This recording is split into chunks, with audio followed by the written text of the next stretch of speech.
નમસ્કાર ખેડૂત મિત્રો, મારું નામ ભરત સોલંકી, એજ એટીએમ, તાલુકો ભાણવડ, જિલ્લો દેવભૂમિ દ્વારકા, આત્મા પ્રોજેક્ટ. આજે અમે આત્મા પ્રોજેક્ટ અને ગુજરાત પ્રાકૃતિક કૃષિ વિકાસ બોર્ડના સ્ટાફ વતી આજે અમારા જિલ્લા પંચાયતમાં અમે બનાવેલ જય દ્વારકાધીશ પ્રાકૃતિક મોડેલ ફાર્મમાં અમે આજે જીવામૃત બનાવીએ છીએ.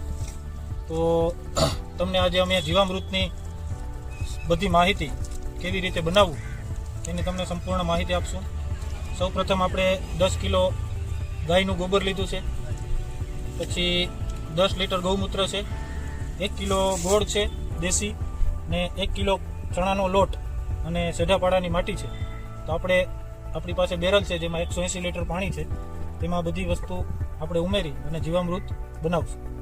તો ખેડૂત મિત્રો, આપણે સૌપ્રથમ તાજું દેશી ગાયનું ગોબર છે 10 કિલો, તેની આપણે પહેલાં સરળી બનાવેલી છે આખી, કે ખાંગડા ના રહે, એટલે આપણે કમ્પ્લીટ બનાવી લીધી છે. હવે આપણે એને બેરલમાં એડ કરશું.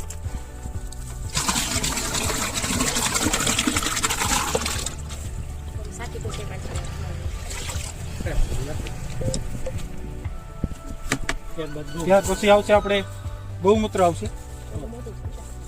10 લીટર ગૌમૂત્ર છે.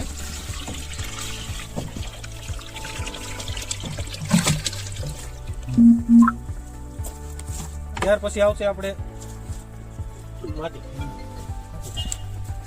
આપણે સેઢાપાડાની માટી છે, કે જ્યાં આપણે કોઈ દિવસ રાસાયણિક દવા કે ખાતરનો ઉપયોગ ના કર્યો હોય, તે એક મુઠ્ઠી એક માટી આપણે લીધી છે. ત્યાર પછી આપણે આવશે કઠોળનો લોટ, એટલે કોઈ પણ કઠોળનો લઈ શકો. આપણે ચણાનો લીધો છે 1 કિલો.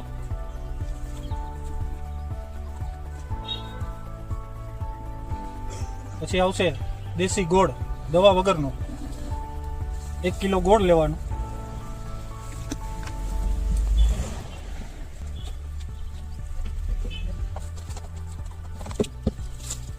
પછી આપણે આવી રીતે મિક્સ કરી દેવાનું ચણાના લોટને, સરસ રીતે આવી રીતે એમાં ગાંગડી ના રહે એવી રીતે મસરી દેવાનું.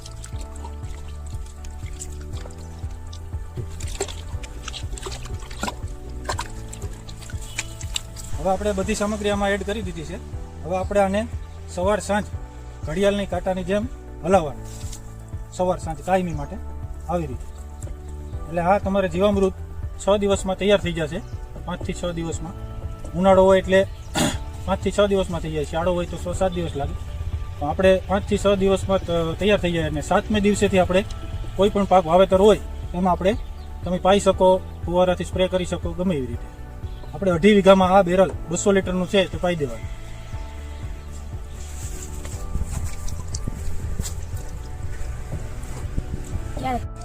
આ રીતે આપણે 7 દિવસ હલાવશું ને સવાર સાંજ, એટલે જોઉં હવે છે ને આવી રીતે ફીણ આમાં થશે. જો આવા 7મે દિવસે ઓટોમેટિક તમે હલાવશો નહીં તો તમને દેખાશે આવી રીતે ફીણ. એટલે સમજી લેવાનું કે જીવામૃત આપણું તૈયાર છે અને આપણે કોઈ પણ પાકમાં આપણે આપી શકીશું. હવે આપણે આ જીવામૃત તૈયાર થઈ જાય પછી આપણે એવી જગ્યાએ રાખવાનું કે જ્યાં આપણે સૂર્યપ્રકાશ સીધો આની ઉપર ના પડે, એટલે કે સાંયડામાં રાખવાનું. કોઈ પણ ઝાડ હોય અથવા તો તમે સાદું બનાવી ને તો સાંયડે રાખી શકો છો. અને પાવામાં આપણે તમને કીધું જ છે કે 2.5 વીઘામાં એક બેરલ આપી દેવાનું. જો તમારે પ્રાકૃતિક કૃષિની તમે શરૂઆત કરતા હોય તો તમે વધુ આપો તો પણ તમને કંઈ પાકમાં નુકસાન થતું નથી. અને પંપ દ્વારા છાંટો તો એક પંપે તમે 1 લીટર પણ છાંટી શકો છો અને 5 લીટર સુધી તમે છાંટી શકો છો. તો આવી રીતે ખેડૂત મિત્રો, તમે જીવામૃત બનાવીને તમારી જમીનમાં જીવામૃતનો છંટકાવ કરી શકો અને પ્રાકૃતિક ખેતીમાં જીવામૃતનો છંટકાવ કરીને તમારી જમીનને સ્વસ્થ બનાવો. પ્રાકૃતિક ખેતી એક સ્વસ્થ ભવિષ્ય છે. દ્વારકાધીશ કી જય.